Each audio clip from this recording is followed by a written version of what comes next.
Hi friends, welcome to my channel Kalyani kitchen. Hi friends, ఈరోజు వీడియోలో మనము ఎంతో టేస్టీ అయిన చిక్నీ బోటీ చేసుకుంటున్నాము. చాలా బాగుంటుంది ఫ్రెండ్స్. ఇది ఇలా వేడివేడిగా ఉన్నప్పుడే తినేసేయాలి మనము.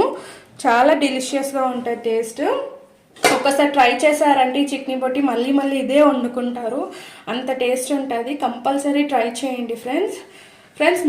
మీలో ఎవరైనా మన ఛానల్లో కొత్తగా చూస్తున్నట్టయితే ప్లీజ్ సబ్స్క్రైబ్ చేసుకోండి ఫ్రెండ్స్. లైక్ చేయండి, షేర్ చేయండి, కామెంట్ కూడా చేయండి. ఇప్పుడు మనం రెసిపీలోకి వెళ్ళిపోదాం. బోటీ కర్రీ చేసుకుందాము.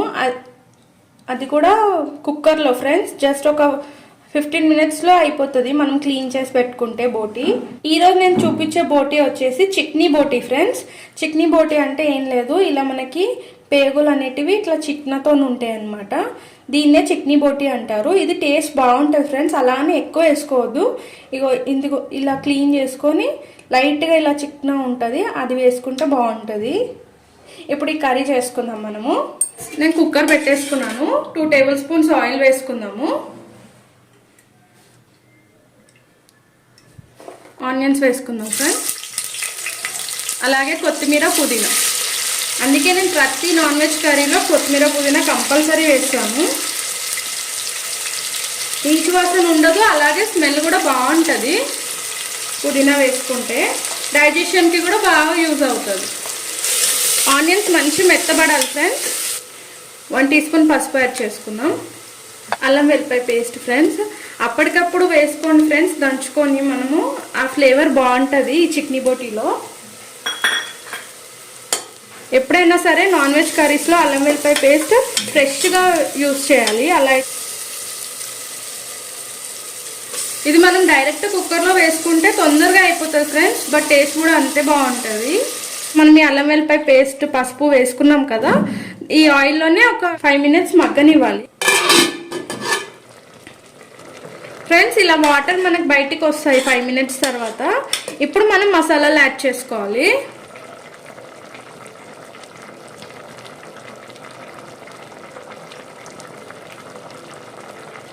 ఒక 4 టేబుల్ స్పూన్స్ కారం ఫ్రెండ్స్. ఈ బోటీ స్పైసీగా ఉంటేనే బాగుంటుంది. 2 టీ స్పూన్ సాల్ట్. మీలో ఎంతమందికి ఇష్టం ఫ్రెండ్స్ బోటీ కర్రీ అంటే కామెంట్ బాక్స్లో కామెంట్ చేయండి. నా ఫేవరెట్ అయితే బోటీ కర్రీ. గరం మసాలా, కొబ్బరి పౌడర్ ఇదైతే కంపల్సరీ వేస్తాను ఫ్రెండ్స్ నేను నాన్ వెజ్ కర్రీస్లో. ఎందుకంటే దీనివల్లనే మనకు టేస్ట్ అనేది చాలా బాగా వస్తుంది. అలాగే గ్రేవీ కూడా చిక్కగా వస్తుంది. ఒకసారి ట్రై చేసి చూడండి, మీకు కూడా నచ్చుతుంది కంపల్సరీ. ఇప్పుడు ఒకసారి మంచి మిక్స్ చేసేసుకున్నాము. ఇప్పుడు ఇది పైకి తేలుతుందంతా చికెన్ అనమాట ఫ్రెండ్స్. చూసారా, నేను చెప్పాను కదా పేగుకి ఇలా చికెన్ పట్టుకొని ఉంటుందని చెప్పేసి. చూడండి, అది ఇదే ఇలా ఉంటుంది అనమాట. ఇది చాలా స్పెషల్ తెలంగాణలో చిక్నీ బోటీ అంటే. ఇప్పుడు మనం టమాటోస్ యాడ్ చేసుకుందాం. 2 మీడియం సైజ్ టమాటోస్ ఫ్రెండ్స్ ఇవి. ఇప్పుడు ఇవి మసాలాలన్నీ యాడ్ చేసుకోగానే మనము ఒక 5 to 10 మినిట్స్ అన్న ఉడికించుకోవాలి మంచిగా. కొని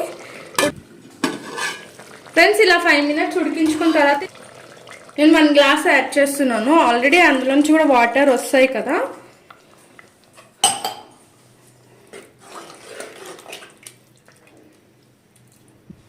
ఇప్పుడు మనం కుక్కర్ మూత పెట్టేసుకుందాము.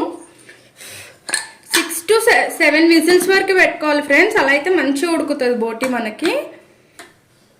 7 విజిల్స్ తర్వాత చూద్దాము.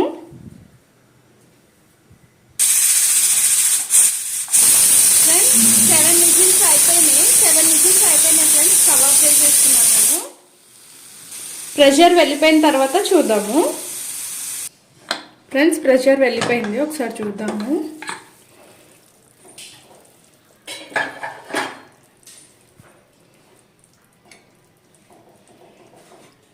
ఫ్రెండ్స్ చూడండి, మనకి మంచిగా ఉడికిపోయింది బోటీ.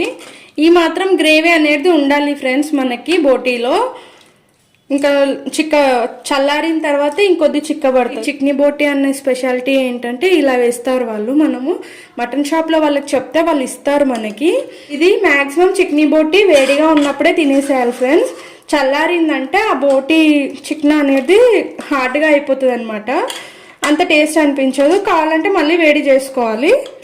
ఎవరైతే బక్కగా ఉంటారో చిక్నీ బోటి తిన్నారంటే మంచి వెయిట్ గెయిన్ అవుతారు ఫ్రెండ్స్. ఒకసారి ట్రై చేయండి. ఎంతో టేస్టీ అయినా చిక్నీ బోటి రెడీ అయిపోయింది. మీరు కూడా ట్రై చేయండి ఫ్రెండ్స్.